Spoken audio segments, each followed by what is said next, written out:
Speaker. Sorry, call the member for Dubbo. Thank you, Madam Speaker. Journalist Kim Bartley from the Dubbo Daily Liberal wrote on April 25, 2016, "A dear friend to many in Dubbo and Western New South Wales has been reunited with his beloved sister." She was referring to the sad and sudden loss of Douglas Mackay Webb, OAM, born on the 17th of May 1926, who passed away on the 19th of April 2016. Madam Speaker, Douglas Mackay Webb was a dear friend to many in Dubbo and Western New South Wales, but he was also a dear friend to me. He was a community stalwart, a bachelor, benefactor, a gentleman and a gentleman.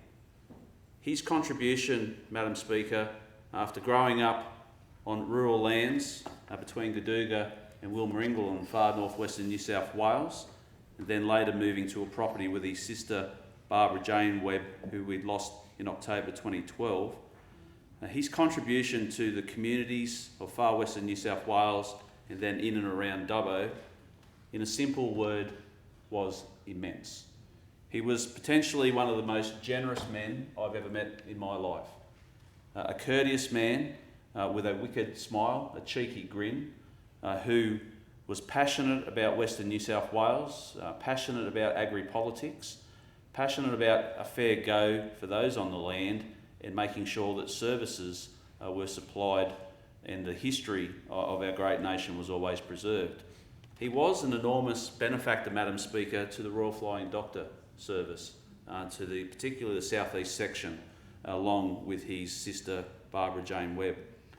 Just recently, the New South Wales Government, the Premier, announced an investment by this government of $2.5 million into a new flight simulator and integrated training centre at the Royal Flying Doctor Base at Dubbo, where pilots and medical staff were to be trained. I'm happy to inform this Parliament, Madam Speaker, that was funding that was matched by benefactors in Dubbo, of which Barbara and Douglas Webb were those benefactors, to name just two. That is the significance of his generosity and his contribution. He was a selfless man who always put others before himself.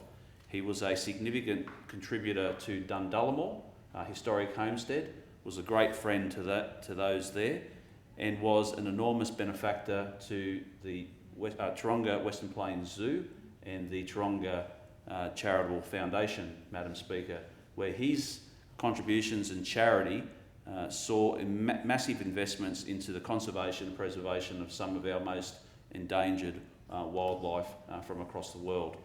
He was a man, as I alluded to earlier, that was close to so many in the community. He became a part of so many people's families just because he was just great, pure, statesman-like company to be around. He was a pleasure to share time with.